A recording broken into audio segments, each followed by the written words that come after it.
All right, everyone, apologize about being late, but my guest tonight is J.S. Bell. That's right, J.S. Bell. He's on tonight. His new book, Welcome to Cottonmouth. He's a Texas guy. We're going to chat all kinds of things: lawn maintenance, barbecue, books, the whole 9 yards. Drop your comments in the comments section so we can check those out. Make sure you follow, like, and subscribe, and leave a review if you'd be so kind. Check out 𝐿𝐿𝐵𝐿.com. And of course, go see me over on Substack, Jeff Clark's Intel Report. I'm going to have a bunch of cool stuff going on this year and next. You're going to want to be a part of it. But in the meantime, let's bring Jay on right now. Jay, how you doing? Great, Jeff. Thanks for having me. Doing Yeah, great. pleasure is mine. Thank you so much for sending me the book. You can kind of see it over my shoulder here. Welcome to Cottonmouth. How's it feel having the book out in the real world, out for the public to devour?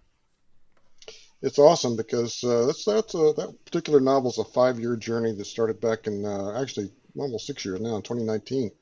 So it's been a while. It's been on the road for a little bit, and glad to get it published, man. Because the journey as an author is always to get to that level, right? Absolutely. But let's rewind that a little bit. Hmm? 5 year journey for this particular book, because you've written books before. This is not your first, this is not a debut novel. You have other books under your belt. Well, why was this one a 5 year journey? Yeah, that's a great question. And between the 5 year journey that I was working on getting this deal done, I actually published several others under my real name, my regular name, which is Scott Bell.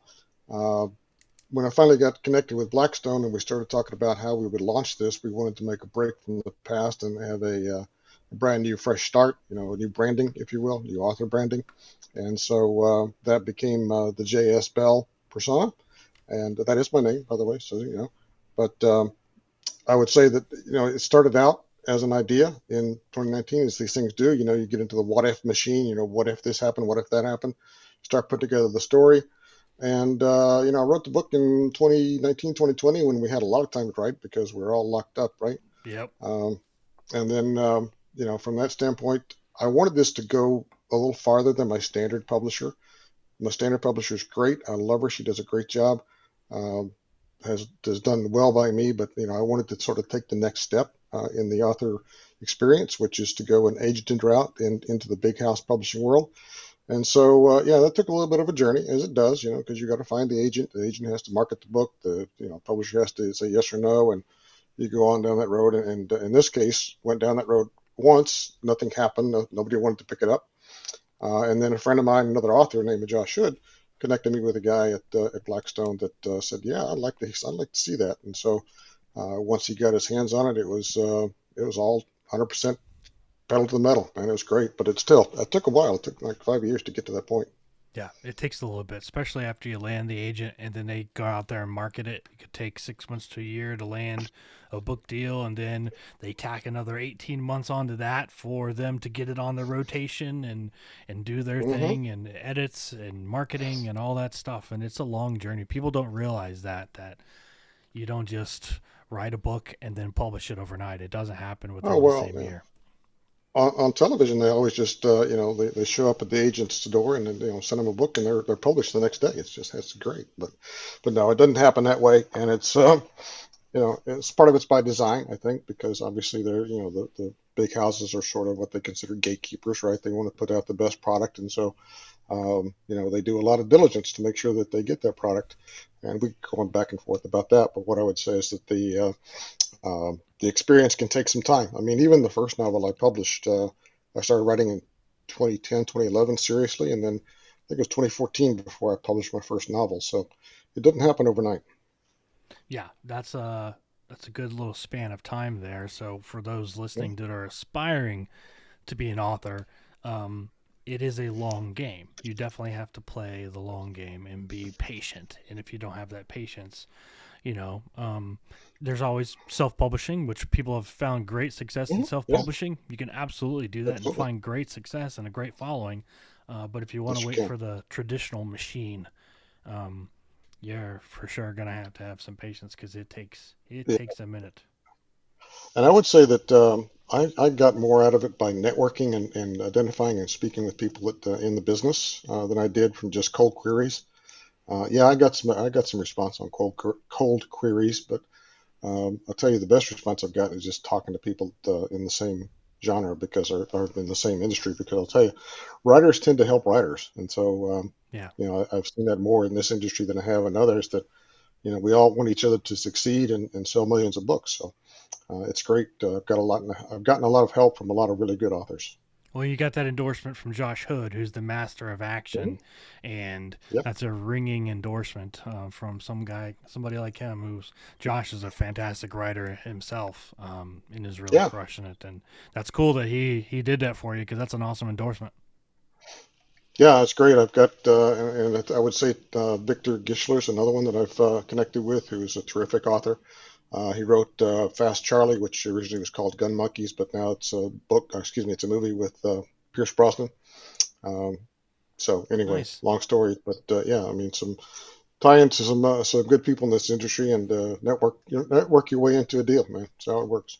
So you know. So I'm gonna read your Twitter bio here because I think it's Oh, okay. absolutely it's hilarious. Suburban man, grill master, Mister Fix It, lawn care expert, and paperback writer, author of pulp novels such as the Abel Yeager series and the Sam Cable series, which I think is interesting. Lawn care expert. I used to be a lawn care expert. I moved out to the country and now I don't. Hmm. I can't. I can't keep up with Yeah, the I'll acreage, tell you and what. it's hard. I went to several years ago. I went to an organic program, and the reason I went to organic program is it's a great program for lazy people. You don't have to do nearly as much stuff. You do your soil prep and that type of thing, and just put out the organic chemical, or not chemicals, obviously the organic materials, and yeah, you can just call it done. Say, hey, yeah, I got organic. I don't have to go out and fertilize my lawn. It's organic.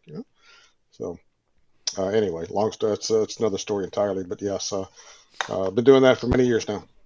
I had my last house had a perfect lawn, and I had that Mhm. tall fescue that was really bright green, and I had a sprinkler system that I maintained, and I Mhm. just watered the heck out of that, and it just loved it, and it popped, it was green, it was the best lawn Mhm. in the neighborhood, and I didn't even have to try that hard. Just a couple applications of some things throughout the year to keep the weeds from spouting up, and man, that yard was beautiful. I miss it, I really Yeah. do, but now that we live on some property, I was like, I'm not going to try. It's too Well, much. in the Dallas area, we have St. Augustine, which is it's a runner grass and it takes over everything if you let Yeah. it, if you grow it well enough and it's healthy. And I tell you, my neighbor came in and planted this beautiful turf grass next to me, and I would say within a couple of months, my little runners of St. Augustine were taking over his grass. And I was like, yeah, go get it. Thinking, be aggressive, get out there. So anyway, I've trained my grass to take over everybody else's yard. Before we talk about Welcome to Cottonmouth, let's talk about Hmm. pulp novels. For those Yeah. listening who don't know what a pulp novel is, why don't you break that down for them? What that genre is? Wow. All right. That's a great question. So here's my thing. I started reading realistically in my teens, I guess, and I would say that I read a lot of authors like Robert E. Howard, who wrote the Conan series. I read a lot of Mickey Spillane, who was Mike Hammer and I the Jury. And it was just sort of um, those are the kind of things that formulated my whole career in writing. Is that I like the fact that they wrote quick stories with a lot of action, a lot of good versus evil. There's not a lot of literary stuff going on. It's all about um, just regular guys doing things, and it was very. I don't know. I would say that it can be not literature is the best way I can put it because when you get the capital L literature that. And nothing wrong with it. People love that stuff. I mean, it bores me to tears, but there are people that love it. But I'm on the opposite end of that scale, and I write things that I think are fun, easy to consume. You don't have to spend a lot of time thinking about it. You're probably not going to be in tears at the end of it, um, unless you just wanted to keep reading and it stopped. But for the most part, it's all about good guys versus bad guys doing tough things and making it happen. I'm not sure that's the best definition of pulp, but it's what I'm going to come up with off the top of my head. Yeah, that works. That works. Um, let's talk. Let's talk about your writing and how Hmm. you got started as a writer. What was kind of that defining moment for you where you're like, yeah, I want to write a book? I was bored. Okay. You Fair. know, you've probably done this as well. You've taken a look at something that you thought was easy, and you say, "Yeah, I can do that." I mean, if that guy can do it, I can do it. Yeah. I did the same thing with car repair when I was 16. It's like, oh, I can rebuild that carburetor. That's easy. I can do that. And of course, you're in the garage. You got 8 million parts spread out in front of you. You go, oh my God, what do I do? Yeah. Same way with writing. I got to the point where I had started writing when I was 30. Wrote a book, put it in the drawer. It really sucked. I'm glad it's never going to see the light of day. But I sort of had that bug in the back of my head for a long time. And then the kids grew up. They got out of the house. I didn't have to go to soccer games. I didn't have to go to ballet recitals. I didn't have to do that stuff. And I was sitting around going, I could take up golf, but I kind of hate golf, so probably not that. So why don't I, go back to this writing thing? That was fun. And yeah, I got back to started pinning some stuff, and we're lucky enough to get into some critique groups that really helped me define what I was trying to do.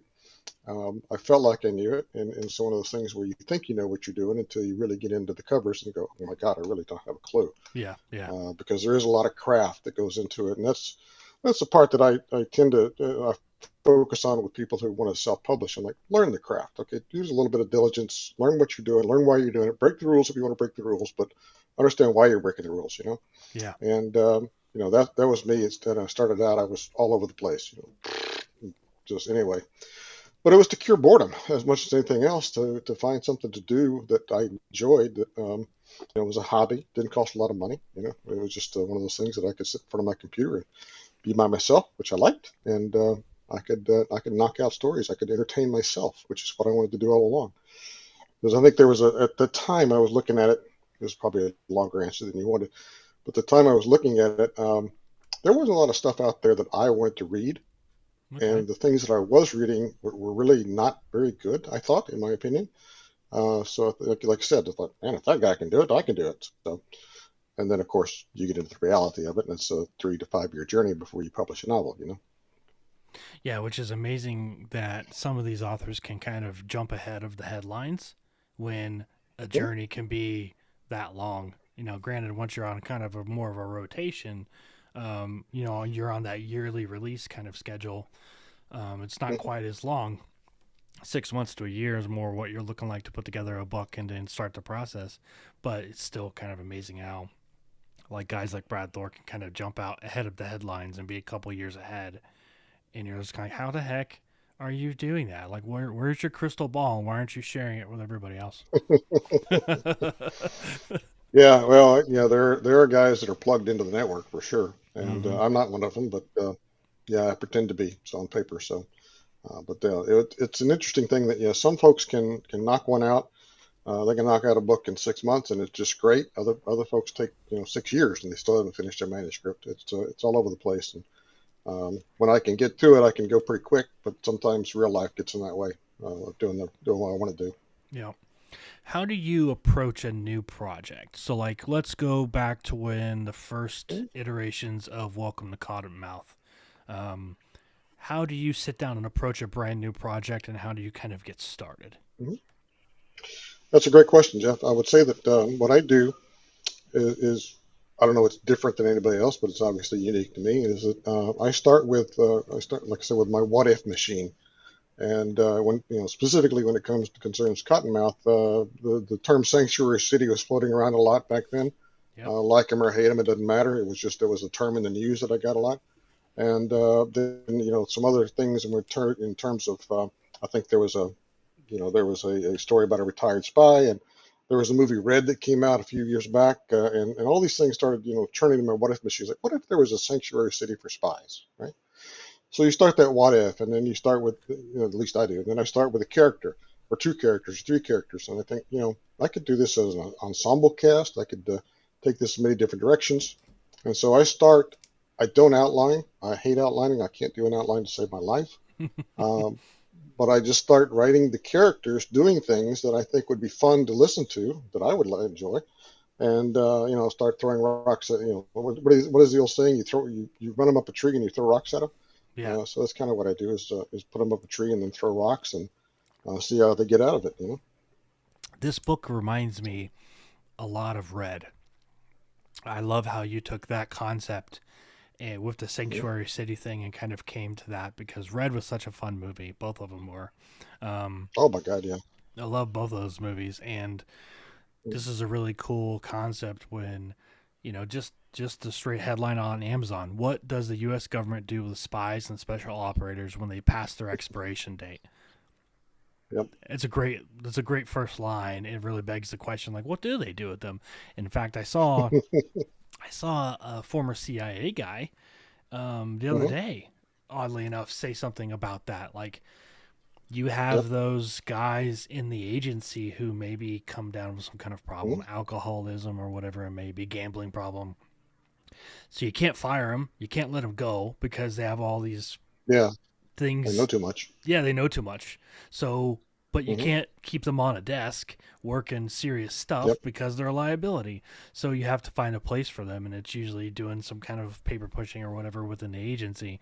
And then you have this Hmm. book that comes along. What do they do with them? Well, they send them down to East Texas and then watch the Yeah. shenanigans, unfold in the small town, which is Well, that's what happens when you have broken people in one yeah. place, right? Yeah. Yeah. No, it's exactly where I was coming from, and I would also tell you that it may not be widely, probably not widely known, but the CIA, and when they were chartered in 1947, 48, Congress authorized the CIA to settle up to 100 people per year who had provided intelligence to us from a foreign nation. So they call it the National Resettlement Operations Center. It's a small division within the CIA, and they have to do similar to witness protection, right? They take a double agent who has been burned by their home government and they bring them here to the U.S. and they got to teach them how to speak the language. They got to settle them in the community. They got to do all these things to make them disappear within the fabric of America. And so, in my mind, it would be easier to put them all in one place so you could sort of keep an eye on them and figure out, they would, if they did screw up, it wasn't going to be horrendous, right? Um, but yeah, and they obviously have government watchers and so on and so forth. So that and the fact that the retired and broken spy thing is, I think, is also pertinent to the conversation there. Well, yeah, because we'll get into a little bit of spoilers for Welcome to Cottonmouth. So if you're listening and you haven't read it yet, just here we go. What do you do when you have a collection of spies that are broken spies, former double agents, retired operators, are all living in secrecy in this small, Hmm. deep woods town? Then you have kind of a de facto mayor in Devlin Mahoney. He's charged with keeping the seclusion and people hidden from the world. And there's only one motel there in town, which is kind of the Hmm. theme for the front cover of the book. Um, Sure. how do you keep a town full of those kinds of people who are used to a certain way of life and operating, quiet and sleepy and kind of off the beaten path, especially when crime comes up and then they got to force to kind of jump into action. Um, how were you going through the process of character development in this one and saying, Hmm. okay, I got a hodgepodge of people. How am I making them all unique in their own right and kind of playing into the story? Because normally a book has kind of a central character and then Hmm. supporting roles, and this one seems to have a little bit more of a central package of people because of the storyline. How did you kind of navigate through that?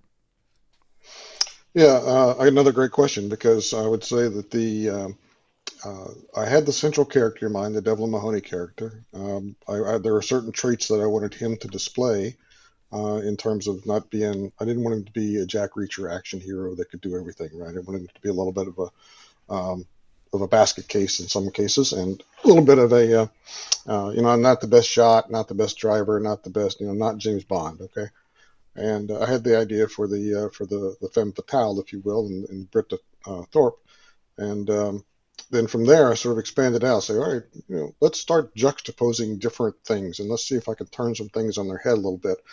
Obviously, the Russian sniper is kind of a trope. Okay, so I admit the fact that he's like a little Terminator guy that um, obviously you're going to get that feeling of Ivan Dragunov from Rocky, right? The Russian boxer. But then I started thinking about what about Israelis? Maybe I had an Israeli and Iranian that were married and they had this existence, and this just all goes into the what if machine, right? And you just try to find um, unique individuals because everybody's unique, but you don't want to cookie cutter a bunch of characters and just paste them into the book. You want them to have a backstory. You want them to have a life. And so that was really the part of the challenge was to give everybody their own sort of identity and backstory. And I've gotten some criticism that that they wanted more of that. The reader wanted to see more character development, and that's fine. It's fair. I mean, at the point this was about probably a little heavy on the action side, and that's just how this one turned out. I think the next one that I'm in the process of writing the sequel now is going to be probably weighted more toward the character development side. And when I really conceived of this idea, it was I could do a lot of different things, right? Every one of these people has an interesting backstory, and so what if I delved deeper into their history and gave them more of the spotlight in different novels down the road, so that they had the fact that you do have a true ensemble cast, if you will. And I Yeah, know so that's maybe not what people want, but that's kind of what I was thinking of.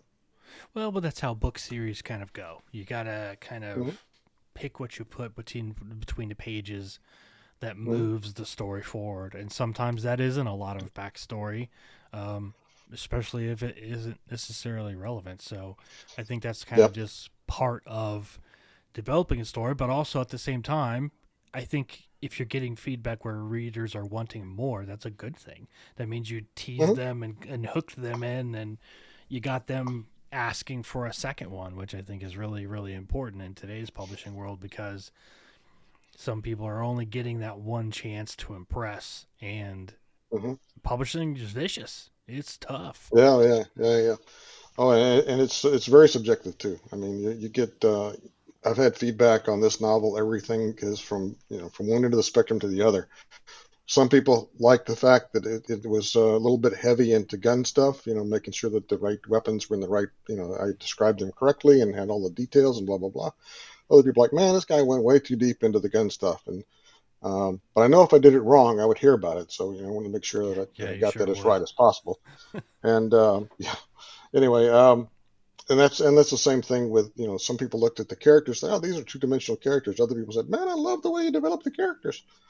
Okay, I'm just going to do the best I can to write it how I feel like it should be written, and hopefully people like it. And so far with Cottonmouth, it's been pretty positive. Well, it's a great book. I really loved it. I enjoyed the premise of Thank it. you. Again, it reminded me of Red, Hmm. the movie. And Yeah. I thought that was really, really cool to put it in a small town. And it really kind of made you Hmm. think, like, I wonder what they do with people like that who have way too much knowledge to just say, oh, I'm retiring from the CIA, guys. See you later. And just do they just go home to sit by their pool? Like, Hmm. no, probably not. The Yeah. CIA, No, the government's keeping taps on them because they got way too much. there was a scene in Red too that I wish I could somehow steal that scene and take it into another novel, and that's when Helen Mirren is using her sniper rifle, and she's got her feet up in the air, and she's sort of twiddling her toes back and forth, and the Russian guy is admiring her feet moving and whatnot, and it was just so droll and so funny. I was like, man, I need to figure out how to do that. That was just a terrific scene. Yeah, I know that almost kind of that silly slapstick kind of humor. Hmm. Um, Hmm. it's easier to do that on the big screen because you can visualize so Hmm. much easier. You can say things without saying words. Where in the pages of a Yep. book, that's a little harder. In fact, let's talk about that a little bit. Hmm. How Sure. do you turn those visuals into those things? And I know you said that's a scene Hmm. that kind of challenging you'd like to try to do, but otherwise, how do you do that? How do you make the visualization work for the reader? Yeah, what I do is I rewrite sentences and scenes to pare down the nonsense as much as possible. I'm kind of minimalist that way. I want to use a verb that is descriptive. I try to avoid filtering. And I don't know. You don't know. You probably know what filtering is, but I try to avoid it whenever possible, and Yeah. really get into the character's head so that they are relaying what's happening, rather than me, the author, saying they saw this, they saw that, they heard that, they smelled that, whatever. It's like, those things become a little more closer to the reader if you can eliminate that piece of filter. So that's what I try to do a lot, is try to find action-oriented verbs and really pare down the description. If I had to describe a scene, I try not to do too much of it because I want you to use your imagination. I don't want to have to explain, oh, the guy was 6'3" tall and had blonde hair and straight nose and big nostrils and whatever. I want to make sure that they get enough information to sort of paint the picture themselves in their head, and then go from there. So I'm very minimalist when it comes to scenery and that type of thing, but enough to paint the scene, so that people can fill in their imagination. That's kind of the technique I strive for. Whether I hit it or not, I can't tell you, but that's what I strive for. I like the intros to scenes that make you kind of read it a second time because they say something that really just makes you smell what's going on, Mm-hmm. feel what's going on. You can feel the chill in the air. You can feel the dirt, in your nose. Mm-hmm.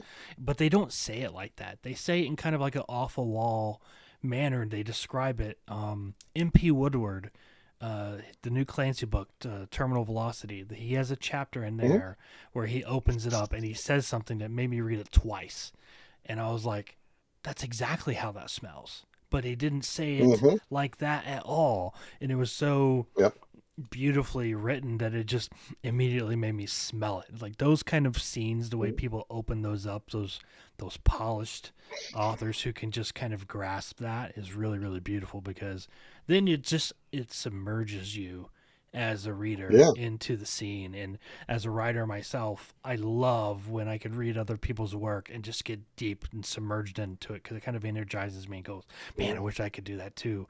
And I'm sure I have things I've done that for, but it's just kind of energetic and pretty cool to see when somebody else can do that Yep. so well and you can just smell it and feel it.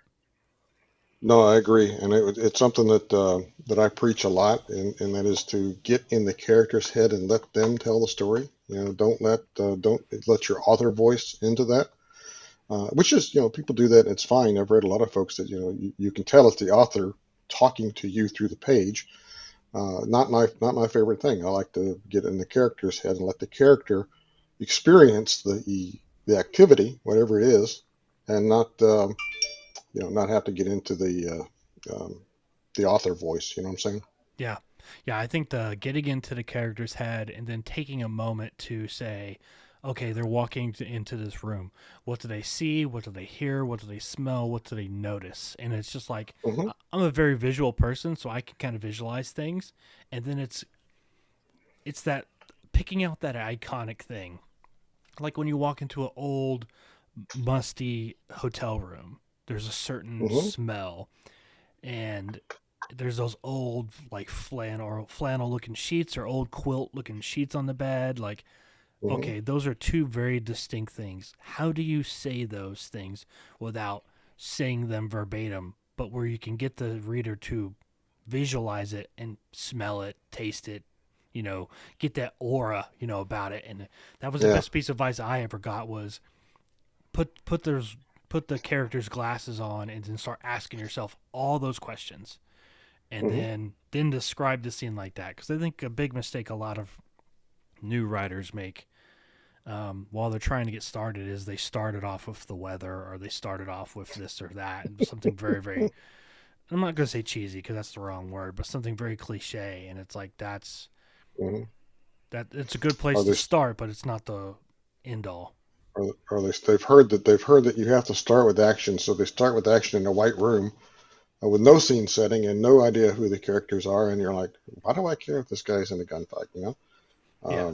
So yeah, it's both of those things happen, but it's tremendously difficult. And there's big name writers that produce books that people love, but it doesn't get to that level of eliminating the filtering and getting in the character's head. So it's a tough thing to do. It's one of the things I enjoy. So if I can turn a scene around and convey it in a way that resonates, rather than just me telling you, hey, the room is white and it had lead paint on the wall, whatever, right? So don't want to do that. I want to give you that experience of being in that white room. So Yeah, give me the description or the explanation that the room is gray without telling me the room is gray, so that I see it in my head and go, ooh, gray room, dark curtains, or whatever it is, but you never uttered those mm-hmm. words.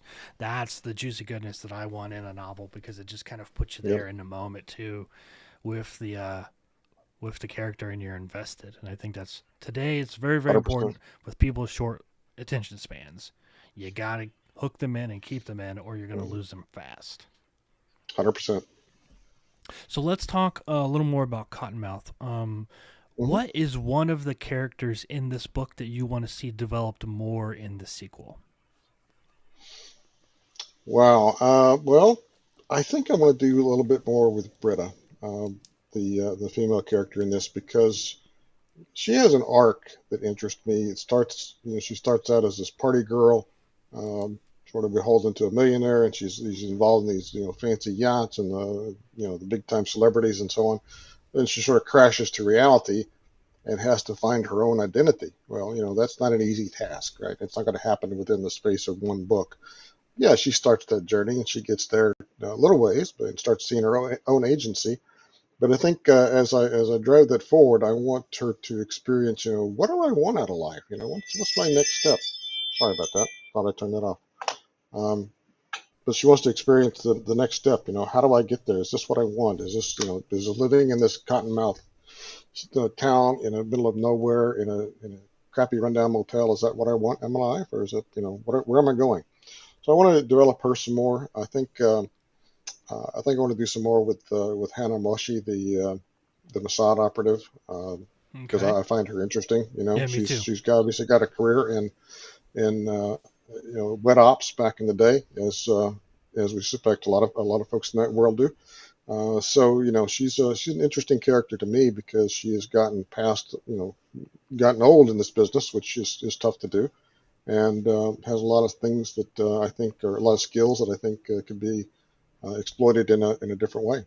So, but those are two I think I would really push on. And I'll give you a hint about the sequel. The sequel goes into some detail about the history between Mahoney and 𝐬𝐿, the Russian guy, and their time that they spent together in Dubrava prison in Kosovo, and how that sort of plays into this next chapter in the story, is that their history sort of is part of the narrative going forward. And so, getting back into that, how they met, how they got to know each other, how they, why they like each other. I think that's going to be interesting. At least it is to me. So Yeah, absolutely. It'll lend a different dynamic, especially with the other two characters you mentioned, getting a little more screen time, I guess, so to speak. What kind of research? Go ahead. No, I was just going to say Hannah's going to be a mom, in the fact that she's going to be taking care of Siobhan, who is going to come back from her coma and be a little bit of a damaged individual. But we're going to give Hannah the opportunity to play mom, and she's never done that before. So that's going to be fun. Very cool. Yeah, sorry, I didn't mean to interrupt you. Go ahead. No, you're fine. I was going to ask, what kind of research did you do on the intelligence community and operatives and things like that, to kind of get prepared to describe these characters and get some of those details right, so it felt authentic? I'm not allowed to tell you. Okay, fair. No, and that's really tough to answer, because a lot of it is I've been involved in writing this type of book for many years, reading this type of book for many years. So a lot of this stuff is sort of absorbed through the skin, if you will. Yeah. Tradecraft and that type of thing. Yep. And some of it is dear old Google and all the different ways that you can run down those rabbit holes to find out things. I'll tell you one thing: it's very hard to find anything out about, and that's life inside Dubrava prison. So that's really tough. Yeah. And I picked it out of thin air, and I wish I'd done some more research beforehand. I just picked the prison in Kosovo, and if I'd done more research, I probably would have picked a different prison, because every time you research anything at all to do with Dubrava, it goes back to the 1999 bombing by NATO, and the massacre then of the Albanians by the Serbians, and so you can't really get any information on what's happening today. How does it look today? How do prisoners live today? So that's just how it is. I mean, and I can't seem to get a volunteer to go to a prison in Kosovo to let me know how that works. So Yeah. Nobody wants to go. I don't understand it. Yeah, it's a big ask. Yeah, yeah. So and like I said, I've been I don't want to say a gun nut, but I've been involved in firearms for many years now, and I would say that I know enough to know what I don't know, and when I run across that, I go and do some research, and dear Dr. Google tells me what I need to know. Nice. Okay. So better than back in the old days, we used to go to the library and dig through library cards, dig through the card catalog. Yep. I was telling my kids that the other day. It's funny that you mentioned that. I was explaining to them the other day, like, they go to a library now to, like, check out their Chromebook or to get on the internet. And, of course, there's books there, but I don't even know if my kids know how to find a section of books to save their life. Sure. But they mentioned the library, and I was like, man, back when I was younger than you, when I was a kid and when I was in elementary school, that's exactly what we had. We didn't have Google. We didn't have the internet. You didn't walk up there and type on a kiosk and then it tell you to go to row 33 and that you'll find the book you're looking for. Mm-hmm. You either had to guess and go walk amongst the aisles, or you had to pull out those library cards and sift through them until you found it, and then still go find the section in the library wherever it was. And it wasn't so easy. You're really good at the Dewey Decimal System. Mm-hmm. Yeah, that's I've gotten to that age where a lot of things these days I preface the sentence with "back in my day," so I try to avoid doing that, but still it comes out sometimes. Back in my day, we had to use the card catalog in the library, Yeah. or driving down the road. Back in my day, this was all 2-lane in the country. Mm-hmm. Nobody wants to hear it. Kids don't want to hear it. No. Shut up. I remember telling my kids the first time that I wasn't born with the internet. And they're like, what do you mean? I was like, well, I mean, when I was young, like the internet didn't exist until I was like almost 10 years old. And they were like, so what did you do for the first 10 years of your life? I'm like, well, we played outside. We rode our bikes. We went into getting dirty. We played baseball in the street. It was exactly. Great. Like, and even then when the internet came online, it wasn't like everybody had it. Like, you had to buy a computer and then get the connection, and it was slow, and you only used it to check like email. You didn't like go on it and just read for hours on end like you can today. And they were just like, that's crazy. I was like, I know. Like, and we didn't have cell phones either. Like, cell phones only came in the little leather package that fit in the console of your car if you were lucky enough to have a car phone. So cell phones weren't a thing, like a serious thing. I still carried around loose change in my car when I was in high school. So if I had to stop and get to a payphone, and they were like, that's right. What's a payphone? I'm like, oh my God. Yeah, I feel your pain, man. I do. I'm like a history teacher now. Yeah, right. Yeah, I did the same. I remember being in Oakland, California, in a torrential rainstorm and not knowing how to get to the hotel and having to pull off and find a payphone and call and ask for directions. I mean, can you imagine doing that today?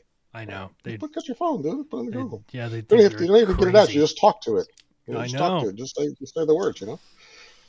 We were using an AI program today at work to help us. We were trying to write some awards packages from some other employees, and somebody was like, just pull up ChatGPT and let's start punching it in there and having it help us write these these bullet points for this awards package. And I was just like, absolutely.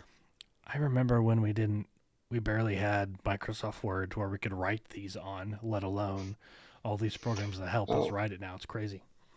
Smith Corona typewriter, man. That's where I started. Yep.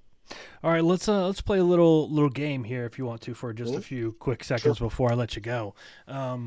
This is called This or That. So I'm just going to throw a question at you. You're going to tell me, you're going to pick one kind of off the top of your head. Coffee or tea? Coffee. Pizza or burger? Burger. Burger, okay. Laptop or desktop? Laptop. Waffles or pancakes? Pancakes every time. Pancake night. I'm a pancake guy too. Marvel or DC? Oh God, probably Marvel. Okay. Do you have a favorite character in Marvel? I'm not a great one on that. I would say back when I was reading comic books, it was probably Iron Man. Yeah, I like I Iron was a Man. big Iron Man fan because he was just a regular guy inside a suit, right? So Yeah, yeah, yeah.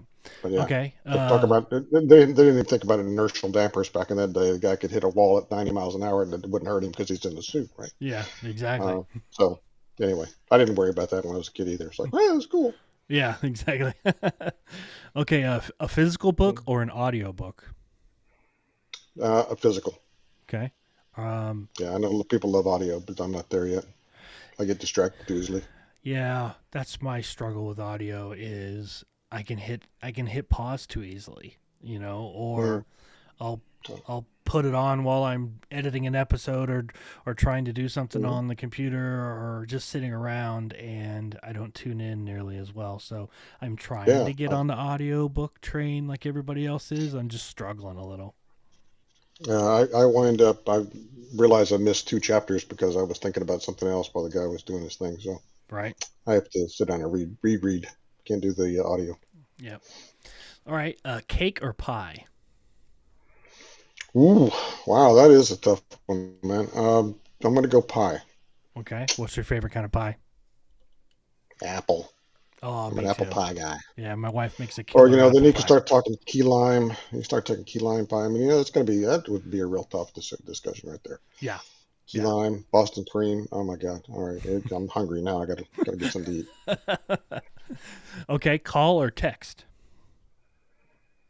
I am mostly a call guy. Okay.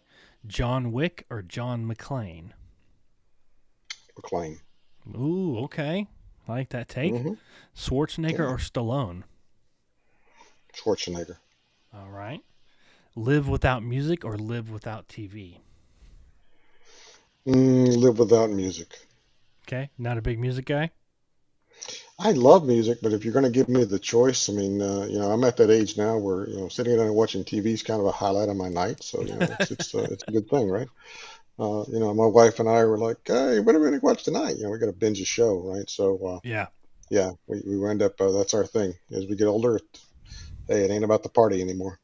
Is there a certain show you guys are binge watching right now? Oh, we just finished up Wednesday on Netflix, and Okay. we also countdown on the Jensen Ackles Oh yeah. Yeah, show on we've been watching Amazon. that Yeah, too. Yeah.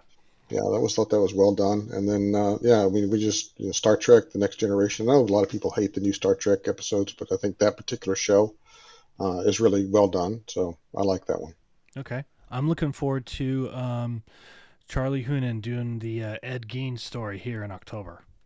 Oh, really? Wow, yeah. Okay. Yeah. Got a good one of my writer people that I know was writing an Ed Gain story, and it was I think it was one of those unfortunate times where the guy was going to be writing until he was 90 and not finish it. But Mhm. interesting story, that guy. I mean, he's Yeah. one of the first in his particular warped way of being Hmm. famous. Yep. Okay. Next big question: if you could only take 3 albums with you to listen on a remote island for a year, Hmm. what would they be? Three albums, man. I'm probably all right. I'm going to date myself and say "Hot August Night" by Neil Diamond. Oh God, you make the tough ones, don't you? That's harsh, man. I would probably pick something by The Who and something by maybe Elvis Presley. I don't know. And I'm Okay. I'm sorry, I don't know album titles very well, but that's what I'm going to go with. Good choices. Good choices. I like that.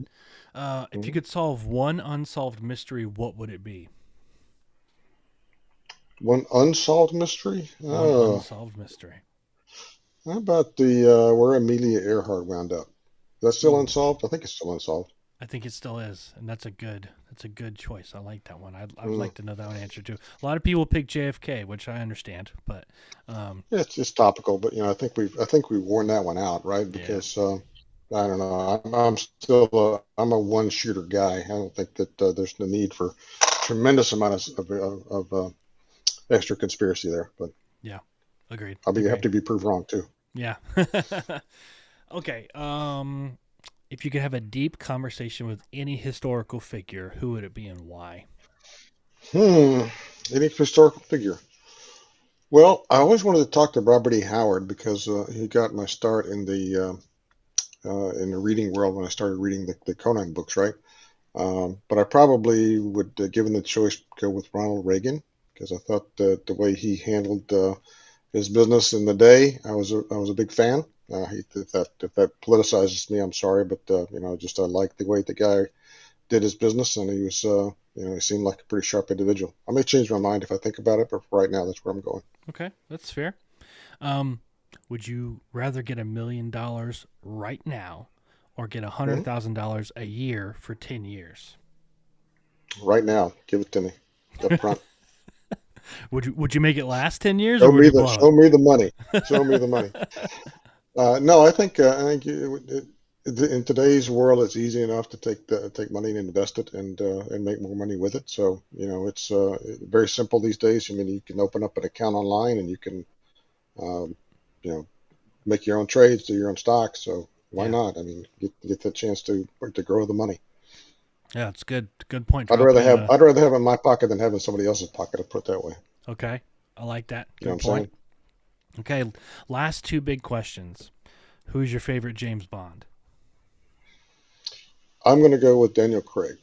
I Okay. was going to go with Sean Connery because I grew up with Sean Connery. I love the guy. Did a great job. But when it comes to sort of that gritty, little bit nasty Bond, I like Daniel Craig in that respect. Who do you think they'll cast for the next Bond? Got any Wow. ideas? I've heard Idris Elba, thrown around as a possibility. I like That him. would be interesting. Um, but other than that, no, I don't know. Don't have a clue. Maybe Tom Hardy. I've kind of thought about Tom Hardy. He can do a lot of things. Yeah, and he'd be Um, kind of gritty. he is definitely gritty. Yeah, I mean, I don't know if you've seen the Mobland, the show he does for, Oh, I think it's Paramount. oh my He's gosh. awesome in that. What Yeah, an incredible show. I loved that yeah, show. That was so yeah, yeah, good. So good. And yeah. I actually saw today that the second season starts filming, I think, in a couple Yeah. weeks.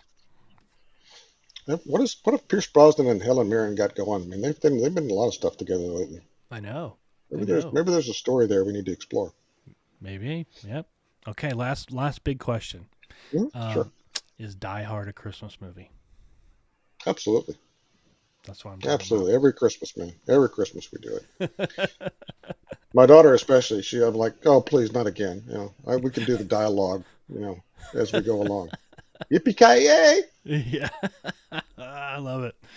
All right, Jay, before I let you go, where can people go find Mhm. more about you? Social media, you got a website, drop whatever you want. This is Yeah, your 30 yeah, seconds. jsbell.com is where I have my new website for my new author persona. I also have one at scottbellwriter.com.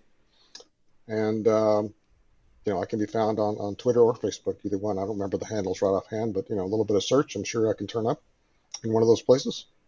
All right, guys, that So, was yeah. Jay Bell. Thanks, Jay, for coming online. We'll go offline here for a second and we'll chat for a few minutes Mhm. before I let you go. Okay. But thanks Yeah, everybody sure. for tuning in and go check out his book, Welcome to Cottonmouth. You're gonna love it. It's a barn burner. It's full of action, full of intrigue. It's a really cool story.